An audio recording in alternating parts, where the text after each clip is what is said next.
is like upside down, reflection. So what we're looking for in spiritual world, that type of pleasure and relationship and activity with God, we are looking for now in this reflection of that world, in the material world, with ourselves wanting to play that position of God, of being the center. So none of these relationships are available until we understand what we are. That we are not the supreme, we're servants. We're very, very very, very small. We're paraprakriti, superior energy. Because of that, we have the tendency to think that in relationship with the material energy, which is unconscious, that we can manipulate it. We can learn some laws, and we can manipulate things in such a way that we can control and enjoy it.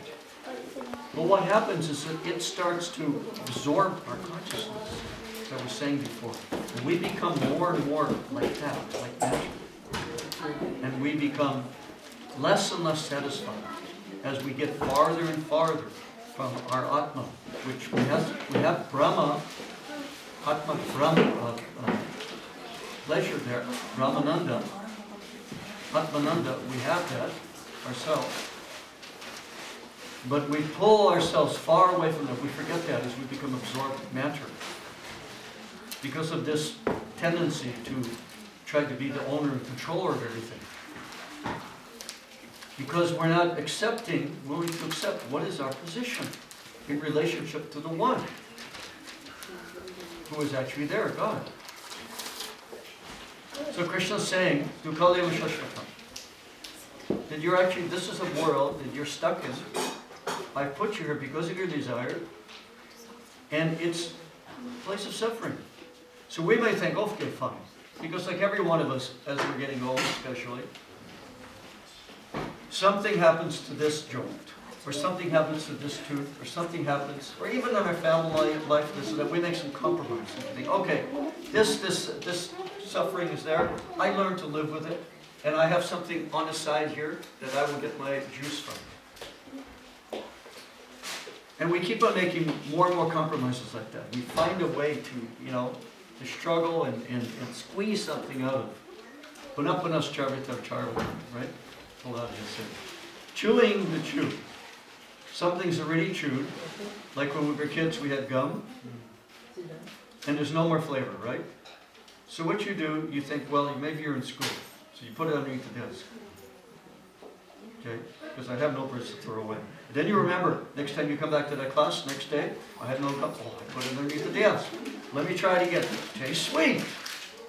But yesterday we gave it up. There was nothing there. So the same thing. Chewing the chew, you see? That's material life. So then Krishna is saying, you want to compromise?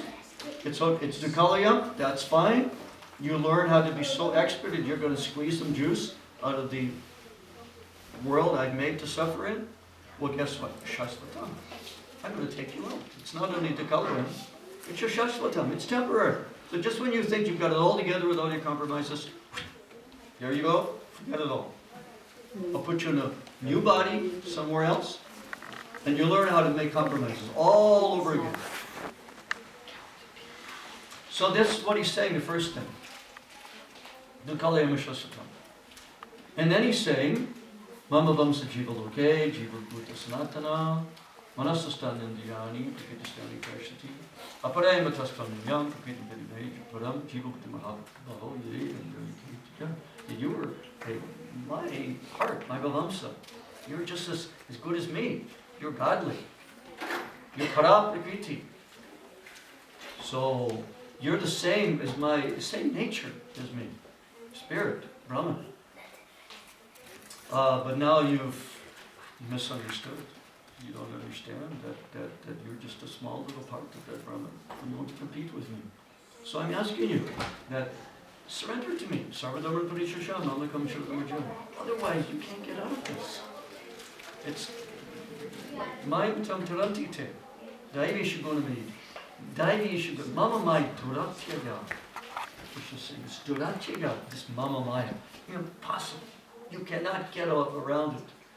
This Durga Devi Maya, you know, you always see with the pitch, fork, 3 prongs. Those are the gunas, and she's always pretty, all the time. Never enough. And she said, get out of here. This is not your home. Go away. You can't enjoy me. Go somewhere else. Go to him who you're from. That's why she's doing like that. Actually, our friend. And she is, we understand, expansion of the original Swarup Shakti of the Lord. Ladini aspect Shrimati Radharani. So as we believe from the teachings of Chaitanya Mahaprabhu and his followers, that all the different avatars, all the different Purushas, all the different expansions, Amshas and Kalas that come from the Lord, they're all coming from this original cowherd boy with bluish skin playing the flute. So Bhagavatam is saying like that. Jiva Goswami's made this the center of his Sandarbhas. Eti Chamsakala Pumsam. Krishnastu Bhagavan Swayam. All these different avatars we've just heard about in first canto Bhagavatam. They're part and parcel of the Supreme, whole. The avatari that I'm going to speak to you now is Krishna. Who is saying? Sutta Goswami is saying at this point. So, Chaitanya Mahaprabhu, we understand, is the same Krishna. But as Krishna's saying, speaking Gita and say, Sarvadhamma Prachasha, surrender to me, I'll get you out of this hole of that Durga has created for you, out of this prison. I'll do that for you. But you have to surrender to me, otherwise it's not possible.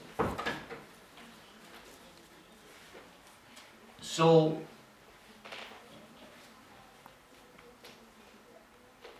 people might think, well, how do you do that? So Krishna said like that, he's very demanding, but what do I do? So he's coming, again, playing the role of a bhakta, apani karinu bhaktabhava angikar. He said, I'm going to take the role and the character of a bhakta. And I'm going to set the example. I'm going to teach by example, not just speak, but teaching by the example. So his example was such that he was so intoxicated with Krishna. See, Krishna may be very, very far away from us, 5,000 years old. Now, every once in a while, we hear some archaeological finding. Just a few days ago, some planes came up with Krishna, and they're taking back a couple thousand years. But how do you know? How do we know Krishna was here? How do we really know? Any of us? You know, we come and do the puja, we chant our prayers, maybe reach from Sashtra, but how do we know? 5,000 years ago, how you could be sure? And who was writing at those times? The kind of history. But 500 years ago, Chaitanya Mahaprabhu is not very long. Not very long at all. There is no doubt, no controversy that Chaitanya Mahaprabhu is a historical person. They still have doubt, even with Jesus 2,000 years ago. But Chaitanya Mahaprabhu, 500 years ago, and we were reading earlier on, the kind of persons that came around him and saw his manifestations of the Sattvika Bhavas and all these different devotional ecstasies that he went into. And they recorded these things down. They were not ordinary persons just off the street, you pick up off the street, anybody. They were very, very highly elevated persons in society. Very, very respected. And knowledgeable. Some of them, like the three of the Goswamis, Rupa, Sanatan, Gopalpad, very big scholars. Knew so many languages. They were in high positions of government service, like Prime Minister, but in Bengal they were. These are the kind of persons who experienced Lord Chaitanya's love of God, his Krishna prema. And to them, they could understand that what we're experiencing in Chaitanya Mahaprabhu, this is real. Okay? And he's giving up everything else. 24 years old, 24 years old. Second, beautiful wife, such a loving mother, such a Devi. Nimai Pandit, he was at that time known as the greatest scholar, at least in Bengal. Everything going for him. 24 years old, give it up, take sannyas. And just run after Krishna. So who can do that? Who can do that unless you're experiencing something? Unless you're having some kind of contact. So Chaitanya Mahaprabhu, his followers, the Goswamis, again, government officials, high parentage, high learning, very rich, fluent in so many languages, so much respect. Give it all up. Chakvaturman, Ashesh, Manupati, Shinim Sadatu Chaba. Just give it all up like nothing. And just put on a loincloth and sleep underneath a tree. And a different tree every night, so you don't get attached. How can they do that? Unless they have some connection there.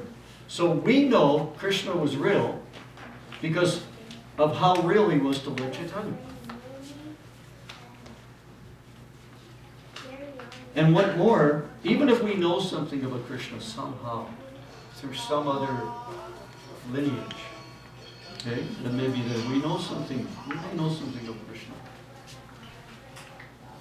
I don't think, if you're objectively studying, that you will know Krishna in the way, to the degree, to the extent that we're learning from Chaitanya Mahaprabhu. Because who do you think knows Krishna the most, ultimately?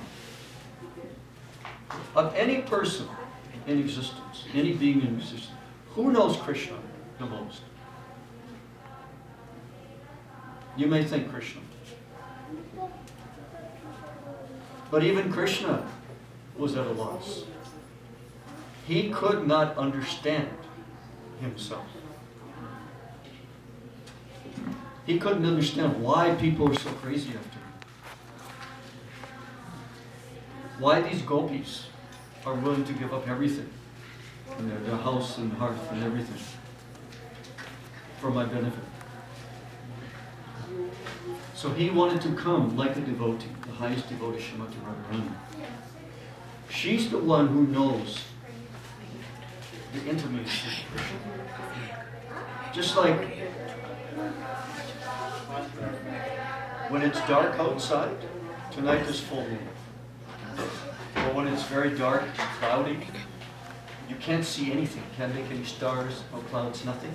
Completely pitch dark. But in the storm, you flash of lightning, and in everything you see all those cloud formations. What's going on in the sky because of that flash of lightning. So Radha is like that flash of lightning. That golden flash of light by which we can see what is going on in that dark vision. So if we want to know someone, we have to know them, learn about them through those who are intimate with them, those who are friendly, those who are loving them, those their family, like that. See? So this is who Chaitanya Mahaprabhu is. He's Krishna coming in, trying to understand himself from the viewpoint of Srimati Radharani. At least this is what we are learning from those who have taught us, who were with Lord Chaitanya, and try to figure this out. That what we're seeing from him, this is so unique. Only God can do this, can give the type of prayer that he's just giving out to people. And only he can have that kind of knowledge that he had. And so many things. So they went into all the scriptures and they found so many different references that they felt were pointing to Lord Chaitanya. Mahabharata, Vedas, Upanishads. So many things. And they said that this is confirmation. Now we found that what Krishna didn't finish, now he's finishing. How to actually understand and practice Bhagavad Gita, and how to actually do that Sharanagati that Krishna's asking. What does it actually mean? And how do you get to that point? What is the sadhana for doing that? So Chaitanya Mahaprabhu has pulled, he himself is pulled from the different shastras. Hare Nama, Hare Nama, Hare Nama, Kevalam. All the statements, taught. And our acharyas have taught that this 3 times, not only for emphasis, but this deva means the karma, the jnana, the yoga. Only Hare Nama, Eva Kevalam. Only like that. This is actually going to work in this age. We don't have the kind of qualifications and patience and wealth and so many things to perform all these other things. We just get sidetracked again and lose ourselves back into the material existence. But this taking of the Lord's holy names, it's very easy. There's no rules and regulations. At least in the beginning, to achieve Krishna Prem, we must learn how to chant without aparad, without offenses, yes. In the beginning, it's open for everyone. Any names? Of course, there are different levels of names as well. But you could try together, and you also take on your own. You take the Japamala, and you do some every day. Sometimes other traditions they call them worry deeds. But it's actually non-worry deeds. It really works. So Chaitanya Mahaprabhu has shown us. And with his followers, they took it out into the streets. Like we took it out into the park this afternoon. And we saw how, especially the little kids were clapping and wanting to dance with us.